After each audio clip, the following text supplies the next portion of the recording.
Now, my Andy scoring system is not the most foundational part of this program. It's just a tool to help people immediately recognize that green vegetables are super high in nutrients per calorie.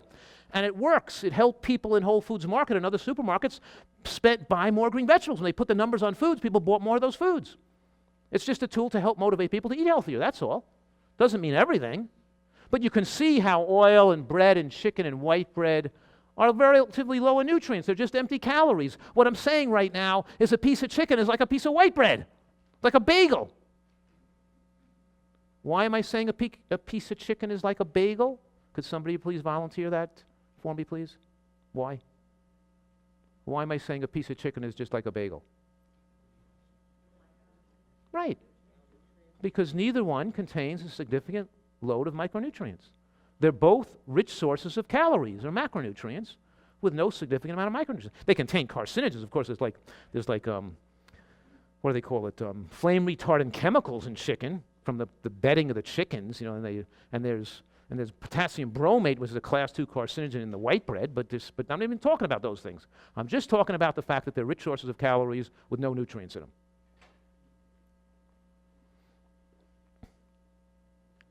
But you know what? The rating of foods is not the only important part of it, because some foods, the Andy scoring system is not the only thing you need to know, because some foods don't score that high on the Andy score because they don't contain such a high level of all those different micronutrients. Like mushrooms, for example. Mushrooms don't score very high in the Andy score because they don't contain all the B vitamins and they don't contain all those minerals. You know, they're not super high in nutrients. But mushrooms are a very powerful food to fight cancer because they're very high in particular phytochemicals that have specific properties that protect against breast cancer and prostate cancer. So they're a superfood. So I'm just making clear that you don't think the Andy system is everything, because there's other factors that we have to consider here. You follow what I'm saying right now?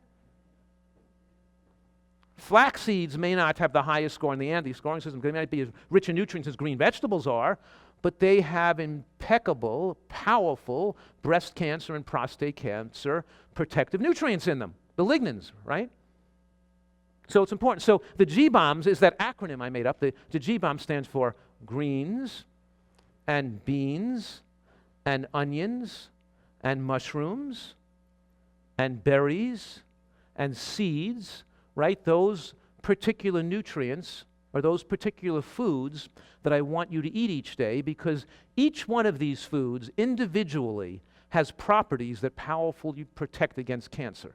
So each one of them is shown when you eat them, it reduces risk of cancer by more than 50%. But what if we put together a diet style with a full portfolio of all those foods that protect against cancer, and we try to eat all those cancer-protective foods in our dietary portfolio? Then the effects is they work synergistically to wipe out cancer and to protect your body and your brain. And you know what is so important here and so critical and so valuable is that the same diet style that extends human lifespan, the same diet style that maximally enables us to live to be 100 years old in great health, is therapeutically effective when we apply it to people that are sick to get well. Now their high blood pressure goes back to normal, their diabetes reverses, their heart disease melts away, right? Their depression gets better, their asthma goes away, their autoimmune conditions like psoriasis and colitis and rheumatoid arthritis goes away.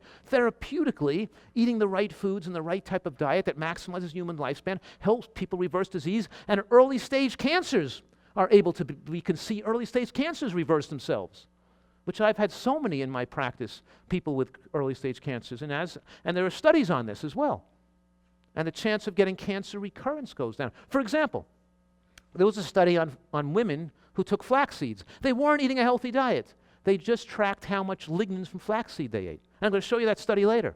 And they followed them for 10 years. Thousands of women followed for 10 years. And they found that those women who had more flaxseed, had some flaxseed, just a small amount compared to those who had none, had a 71% decreased death rate from cancer of those people who had cancer. 71% decreased death rate just from having that one little change of flax seeds, a little bit of lignin. They didn't even give them enough. They only gave them 1/3 of a milligram when a teaspoon of flax seeds, just a teaspoon of ground flaxseed, has 7 milligrams. and they only had a third of a milligram, it still decreased the recurrence of cancer by 71%. And keep this in mind, that once you have cancer, the effects are going to be less. In other words, the earlier in life you start doing the right things, the more effective it is. If you wait till the cancer becomes more advanced and more advanced and more advanced, the longer you wait in life, the less effective the intervention is going to be. The earlier in life you start, better off to start as a child or as a kid. That's when you get full protection. What I'm saying here, they're even shown to be protective when people already have cancer, which is a mere fraction of the power of those foods. Do you understand what I just said?